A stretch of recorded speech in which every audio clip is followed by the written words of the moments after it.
आगे बाजार में थोड़ी सुस्ती की संभावना है। किन थीम्स और सेक्टर में पैसा बन सकता है, ये बता रहे हैं एक्सिस सिक्योरिटीज के CIO नवीन कुलकर्णी, जिन्होंने CNBC आवाज के साथ बाजार के आगे के आउटलुक पर बात की। उन्होंने कहा कि बाजार की चाल कॉर्पोरेट गवर्निंग ग्रोथ और उनके द्वारा जारी किए जाने वाले तिमाही नतीजों पर निर्भर करेंगे।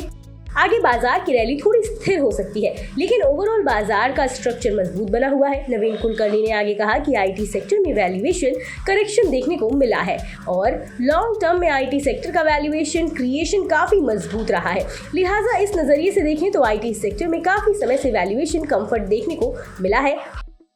और जब ऐसा देखने को मिल रहा है कि IT सेक्टर के नंबर अनुमान से कमजोर नहीं आ रहे हैं और ओवरऑल डील वीन्स में बहुत ज़्यादा स्लो डाउन देखने को नहीं मिल रहा है, तो उस हिसाब से IT सेक्टर में एलोकेशन फिर से हो रहा है। लिहाजा ये कहना गलत नहीं होगा कि IT सेक्टर एलोकेशन थीम लग रहा है। बैंकिंग सेक्टर पर बात करते हुए नवीन कुलकर्णी ने कहा कि बैंकिंग सेक्टर की लिक्विडिटी काफ़ी हाई है। अगर पोर्टफोलियो वाइज एलोकेशन पर नजर डालें तो बैंकिंग सेक्टर का एलोकेशन काफी ज्यादा हाई है।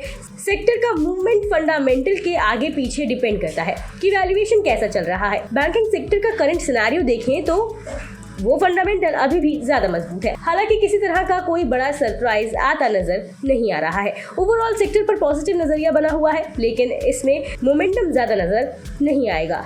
वहीं ऑटो सेक्टर पर बात करते हुए नवीन कुलकर्णी ने कहा कि टू व्हीलर सेगमेंट में मजबूती देखने को मिल सकती है और इसमें ग्रोथ के अच्छे मौके बनते नजर आ रहे हैं। जहां तक पैसेंजर व्हीकल का सवाल है, वहां पर स्ट्रक्चरल स्टोरी नजर आ रही है, जिसके चलते आगे अर्निंग देखने को मिलेगी। Passenger car segment two wheeler से कहीं ज्यादा बेहतर लग रहा है। आने वाले एक साल में ऑटो सेक्टर अच्छा रिटर्न देता नजर आएगा। बता दें कि मनी कंट्रोल पर दिए गए विचार एक्सपर्ट्स के अपने निजी विचार होते हैं। वेबसाइट या मैनेजमेंट इसके लिए उत्तरदायी नहीं है। यूजर्स को मनी कंट्रोल की सलाह है कि कोई भी निवेश निर्णय लेने से पहले सर्टिफाइड एक्सपर्ट की सलाह लें।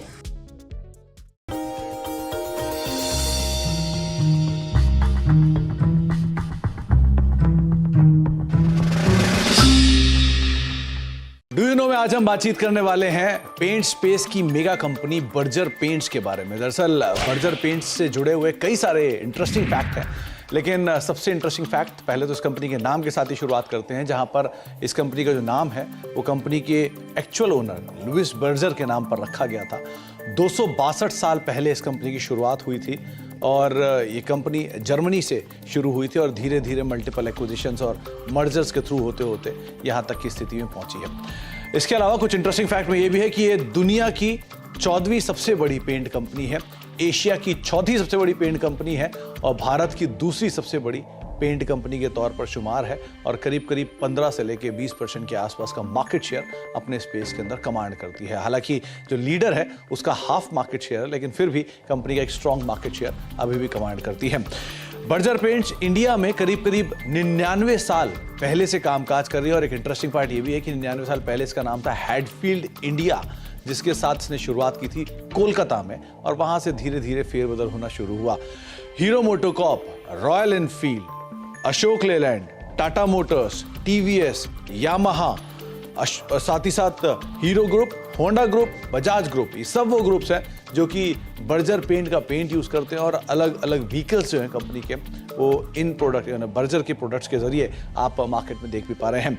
साथ ही साथ एक इंटरेस्टिंग फैक्ट ये भी है कि एक समय पर बर्जर पेंट्स को श्री विजय माल्या ओन करते थे, जबकि उनके फादर मिस्टर विठल माल्या ने मल्टीपल एक्विजिशंस के थ्रू इस कंपनी को भी एक्वायर कर लिया था और लेटर ऑन कंपनी ने या फिर विजय माल्या साहब ने इस कंपनी को एक अच्छे हैंडसम प्रॉफिट के साथ करीब करीब $66 मिलियन के प्रॉफिट के साथ इस कंपनी को एग्जिस्टिंग प्रमोटर्स को बेचा।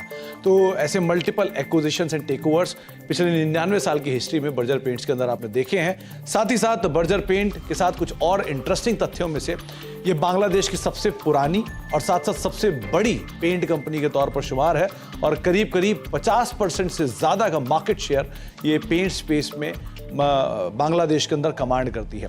एक इंटरेस्टिंग फैक्ट ये भी है कि नाइजीरियन स्टॉक एक्सचेंज पर पहली पेंट कंपनी अगर कोई लिस्ट हुई थी तो वो थी बर्जर पेंट्स और ये करीब करीब 50 साल पहले नाइजीरियन स्टॉक एक्सचेंज पर लिस्ट होने वाली पहली पेंट कंपनी बनी थी। तो कुछ interesting fact Berger paints related, लेकिन सबसे रोचक तथ्य कि ये दुनिया की 14वीं, एशिया की 4थी और भारत की दूसरी सबसे बड़ी पेंट कंपनी है। तो कुछ इंटरेस्टिंग फैक्ट बर्जर पेंट से रिलेटेड, आगे भी कुछ और फैक्ट लेकर आते रहेंगे।